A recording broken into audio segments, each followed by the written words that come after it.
ಏಟಿನ ಬೆಳಗಿನ ನಮಸ್ಕಾರಗಳು. ಇವತ್ತು ನಾವು ವಿದ್ಯಾರ್ಥಿಗಾಗಿ ವಿಷಯದ ಮುಂದುವರೆದ ಭಾಗವನ್ನು ನೋಡೋಣ.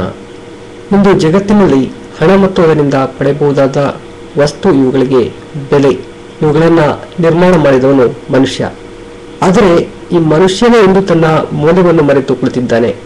ಇನ್ನು ಸೋಜಿಗದ ಸಂಗತಿ ಎಂದರೆ ಈ ಮನುಷ್ಯ, ಆ ಹಣ, ಇವೆಲ್ಲ ಒಂದು ಅವಧಿಯಲ್ಲಿ ಕಾಣಿಸಿಕೊಂಡು ಕಣ್ಮರೆಯಾಗುವಂತವು.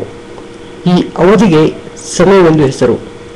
ಸಮಯ ಅಥವಾ ಕಾಲ ಎಂಬುದು ಎಂಥ ಮಹತ್ವಪೂರ್ಣವಾದದ್ದು, ಅದನ್ನು ಅರಿಯಲು ಸಾಕಷ್ಟು ಆಲೋಚಿಸಿ ನೋಡಬೇಕು. ಆಗ ತಿಳಿಯುತ್ತದೆ ಸಮಯವೇ ಸಂಪತ್ತು ಎಂದು. ಪ್ರತಿಯೊಬ್ಬರೂ ರಾತ್ರಿ ಮಲಗಿ ಬೆಳಗ್ಗೆ ಏಳುವ ವೇಳೆಗೆ 24 ಗಂಟೆಗಳೆಂಬ ಸಂಪತ್ತನ್ನು ದುಡಿಯದೆಯೇ ಪಡೆದಿರುತ್ತಾನೆ. ಇದನ್ನು ಸದುಪಯೋಗಪಡಿಸಿಕೊಂಡು ಮನುಷ್ಯ ಏನನ್ನೂ ಬೇಕಾದರೂ ಪಡೆಯಬಹುದು. ಸಮಯದ ಮೌಲ್ಯ, ಮಹತ್ವ ಅದೆಷ್ಟೆಂದರೆ ಅದನ್ನು ಸದುಪಯೋಗಪಡಿಸಿಕೊಂಡರೆ ಸಾಮ್ರಾಟನೇ ಆಗಿ ಬಿಡಬಹುದು. ಸಮಯವನ್ನು ಸದುಪಯೋಗಪಡಿಸಿಕೊಳ್ಳಬೇಕೆಂಬುವರಿಗೆ ಕೆಲವು ಸಲಹೆಗಳು. ಸಮಯವು ಅತ್ಯಂತ ಮಹತ್ವಪೂರ್ಣವಾದ್ದು ಎಂಬ ಅರಿವಿರಲಿ. ಕಳೆದು ಹೋದ ಕಾಲ ಮರಳಿ ಬಾರದು ಎಂಬ ಕಟು ಸತ್ಯ ತಿಳಿದಿರಲಿ.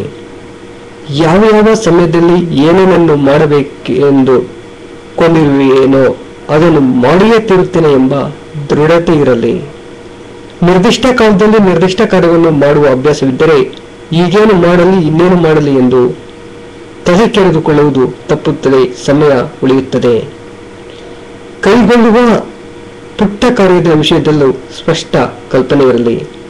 ಯಾವುದೇ ಕಾರ್ಯವನ್ನು ಉತ್ಸಾಹದಿಂದಲೂ ಎಚ್ಚರಿಕೆಯಿಂದಲೂ ಮಾಡದಿದ್ದರೆ ಸಮಯ ನಷ್ಟವಾಗುತ್ತದೆ ಎಂಬ ಸೂಕ್ಷ್ಮ ತಿಳಿದಿರಲಿ.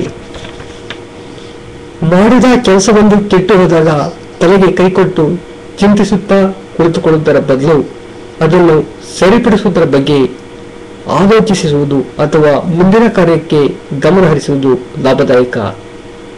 ಸಮಯೋಚಿತವಾಗಿ ಯೋಚಿಸಬಲ್ಲವನು ಎಲ್ಲ ವಿಷಯಗಳಲ್ಲೂ ಜಯಶಾಲಿಯಾಗುತ್ತಾನೆ.